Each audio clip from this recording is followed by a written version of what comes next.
to another episode of Be Elite 5280. My name's Trent. I'm here with Sergio. Sergio, we were just talking about the center backs in the last episode, and so a couple more questions about them. One is it's dangerous for center backs, like you and I are sitting even to one another. It's dangerous for center backs often to, in the Be Elite methodology, to learn how to play with depth. If you have the ball and you pass it to me, it's dangerous for us to play a square pass or an even pass. Could you explain to parents who may not understand the defensive strategy why that's so dangerous to play an even pass? Well, so the main reason of that is because, first of all, our players in attack has to be spread out. As much spread out we are, the defenders has to choose which our players they want to press. If we are pinching or we are quite close each other, one defender can arrive to press two of our players, and that's a mistake. Then the next step of that is when we are spread out, if the pass is square, that pass, if someone cut it because it's soft, because the defender read the pass and arrived to press it. So if their striker intercepts that if that's the pass, striker intercept that pass, none of the center backs can arrive to press the striker after. If the center back who doesn't have the ball went deeper and the pass again is cut by the striker, the center back who didn't have the ball and was deeper can arrive to press the striker when he recovers.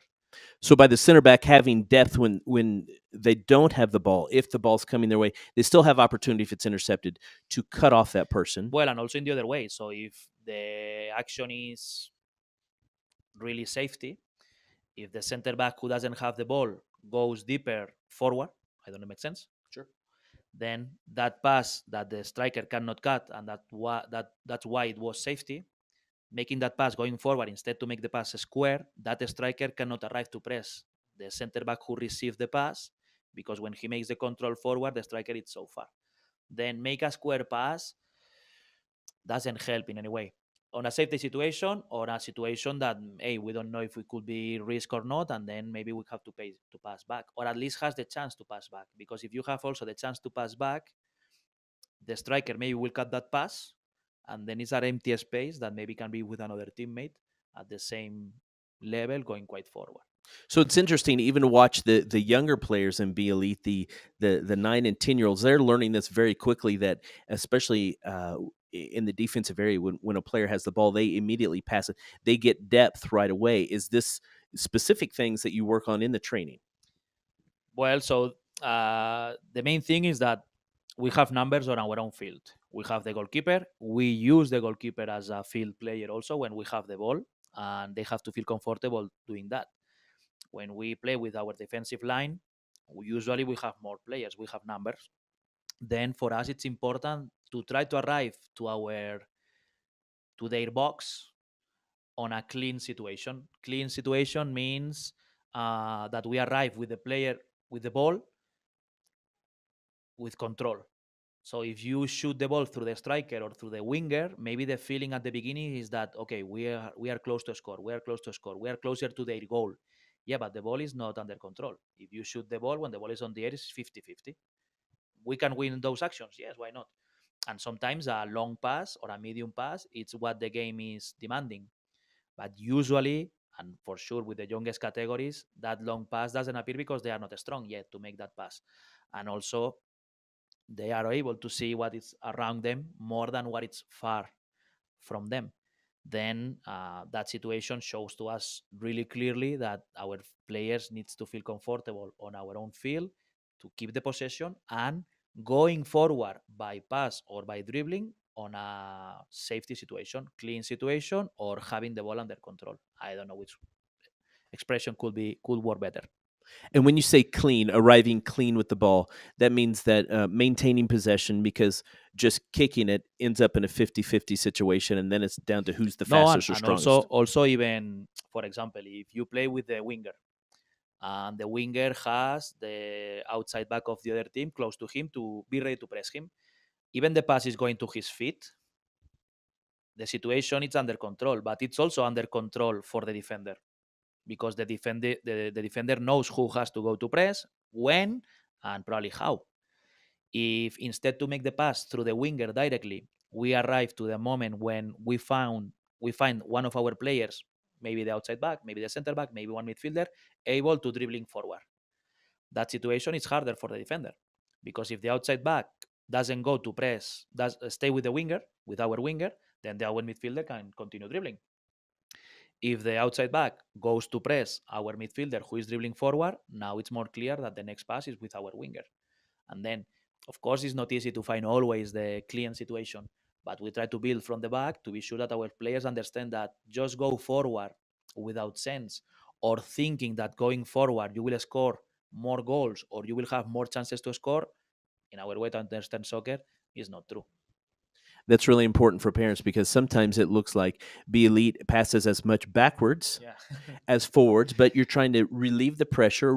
Could you explain to the parents about when you talk about um, play out of pressure, play away from pressure? Could you explain what that means to the parents? Well, so first of all, we understand that, of course, the people who is coming to see one game and when they see that we are playing with our goalkeeper and the goalkeeper maybe makes a mistake and we receive one goal, maybe sometimes could seems disappointing, but it's a process. Sooner or later, well, we have many goals that came from the goalkeeper. The goalkeeper find a center back, the center back find the midfielder the striker, and the striker score. Or the midfielder dribbling and shoot. Then for us it's important to show to the players that there is always a chance to keep the possession. It will be the right time to take a risk for sure. Sooner or later, soccer you have to take risks for sure. The strikers or maybe one midfielder trying to beat one by one, or even the center back. Also, I want to say that in U8, U9, U10, U11, those categories, many times just doing passes you don't need to take any risk because most of the teams they are not well organized in defense. Even sometimes we are not well organized in defense and on those ages because the kid is not able to have the full concentration on the movement, where he has to be, what he has to do. It's hard for them. Then we understand that it's good for them to show them that any single time there is at least one decision to keep the possession. And then sooner or later, the chance to take the risk will appear. And then with this situation, when our players understand it well, we have the possession. First of all, we feel that having the possession, we are having the game more under control. I will not say completely under control because that's impossible playing soccer, but at least we will have the game more under control. And also, I don't know the rest of the people, but when I was playing soccer, even I wasn't really good, I have fun when I have the ball on my feet. If I have to run without the ball in attack or in defense, okay, I can enjoy it. But if it's the entire game running behind the ball, to run, I can make track and field. I prefer to play soccer touching the ball, and that's why we try to find players with good technical skills, with confidence. We try to build that confidence for them, and we try to show them that if we have the ball, we will enjoy more than them. But it doesn't mean win, because of course our way to play soccer, everyone is responsible all the time. It's not just the center back kicking the ball to the striker, and then the center back kicking the ball to the striker. Only two players are participating. Only two players are having fun. Only two players feels like they are doing something for the team. The rest of the positions, okay, they can arrive home and say, okay, we won. How many times you touch the ball? Two or three. Okay, then you enjoy. Yeah, we won. Okay. I don't know if that's the real feedback that we are looking for our kids. No, but if kids in the Be Elite methodology, if everybody's participating and moving and reshaping the opposition and keeping possession, then it keeps them more in tune to the game. It's more exciting for all of them, Well, even a defender. because also, okay, when they are kids, usually the striker can score most of the goals. But when they grow, every single position can become the dangerous one. For example, we are supporters of FC Barcelona, of course, and most of the goals that FC Barcelona is scoring right now this year are coming from Jordi Alba. Jordi Alba is running forward, he's receiving a pass, and he's making an assist to the strikers. Jordi Alba is a left back. Many goals from FC Barcelona are coming from Gerard Piqué as a center back, building a nice action from the back. Then everyone is responsible to bring opportunities to be succeed on the game. So thank you, Sergio. That's another episode.